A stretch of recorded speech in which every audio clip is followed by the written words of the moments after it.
ہوتے تو آپ کے نکاح پڑھانے والا کوئی نہ ہوتا، اگر آج ہی دینی مدارس نہ ہوتے تو آپ کے جنازہ پڑھانے والا کوئی نہ ہوتا، اگر آج ہی دینی مدارس نہ ہوتے تو حقوق والدین کو بتانے والا کوئی نہ ہوتا۔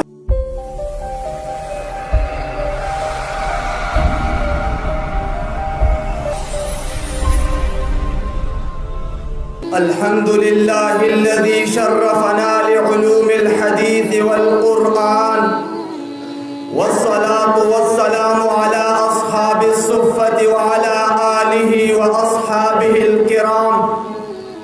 أما بعد فأعوذ بالله من الشيطان الرجيم، بسم الله الرحمن الرحيم، قل هل يستوي الذين يعلمون والذين لا يعلمون، وقال النبي صلى الله عليه وسلم من خرج في طلب العلم فهو في سبيل الله حتى يرجع، او كما قال عليه الصلاة والسلام۔ ہم سے تاریخ ہے، تاریخ کا عنوان ہے ہم سے تاریخ ہے، تاریخ کا عنوان ہے وقت بھی جانتا ہے، وقت کی پہچان ہے ہم سے الجھو گے تو انجام برا ہوگا، رب کعبہ کی قسم صاحب ایمان ہے ہم۔ قابل عزت تکریم حضرات علماء کرام، منصفین اعظام اور میرے ہم مشن، ہم سفر، ہم مکتب ساتھیوں، السلام علیکم ورحمۃ اللہ وبرکاتہ۔ سامعین محترم، آج کی اس تقریری مقابلہ میں بندہ جس عنوان کو لبوں کا زیور بنا کر حاضر خدمت ہوا ہے وہ ہے عصر حاضر میں دینی مدارس کا کردار۔ سامعین محترم، نبی اکرم صلی اللہ علیہ وسلم اس دنیا میں دو عظیم نعمتیں لے کر آئے، ایک مقدس کتاب اور دوسری روشن دل، ایک چمکتا ہوا علم اور دوسرا دمکتے ہوئے اخلاق، ایک علم کامل اور دوسرا عمل کامل۔ سامعین محترم، یہ جملہ اور مقولہ بڑا مشہور اور متعارف بین الناس ہے کہ اس امت کے لیے پہلے مدرسے کی بنیاد مدرسہ دار ارقم میں یا اصحاب صفہ کی صورت میں رکھی گئی، لیکن اگر تھوڑا سا باریک بینی سے کام لیا جائے تو اس امت کی رہبری اور رہنمائی اور اصلاح کے لیے جو پہلا مدرسہ قائم ہوا وہ غار حرا تھا، جس کے معلم اول رب کائنات، متعلم اول رحمت کائنات، واسطہ اول جبرائیل امین، کتاب اول قرآن کریم اور مخاطبین اولین صحابہ کرام کی قدسی صفات پر مشتمل جماعت تھی۔ یہ تعلیم و تعلم کا سلسلہ وہاں سے شروع ہوا۔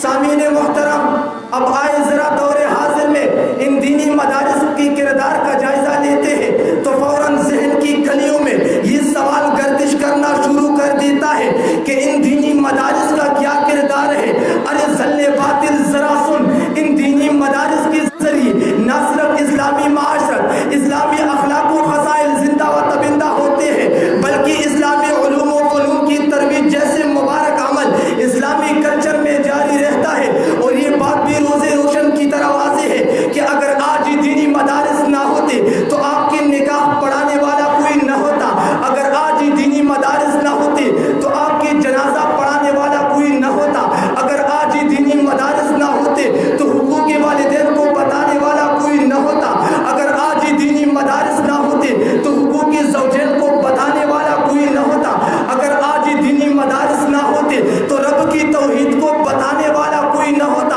ہاں توجہ کرنا، آج اگر ہم مسجد میں چٹائی پر بیٹھ کر اشاعت دین کی بات کرتے ہیں تو یہ دینی مدارس کا کردار ہے۔ آج اگر دنیا کے کونے کونے تک تبلیغی جماعتیں پہنچی ہوئی ہے تو یہ دینی مدارس کا کردار ہے۔ آج اگر خانقاہوں میں اللہ اللہ کا نام گونجتا ہے تو یہ دینی مدارس کا کردار ہے۔ آج اگر کوئی قومی اسمبلی میں ناموس رسالت کے لیے لڑتا ہے تو یہ دینی مدارس کا کردار ہے۔ آج اگر کوئی قومی اسمبلی میں ناموس صحابہ کے لیے لڑتا ہے تو یہ دینی مدارس کا کردار ہے۔ آج اگر کوئی افغانستان اور کشمیر میں اعلاء کلمت اللہ کے لیے اپنی جانوں کا نذرانہ پیش کرتے ہیں تو یہ دینی مدارس کا کردار ہے۔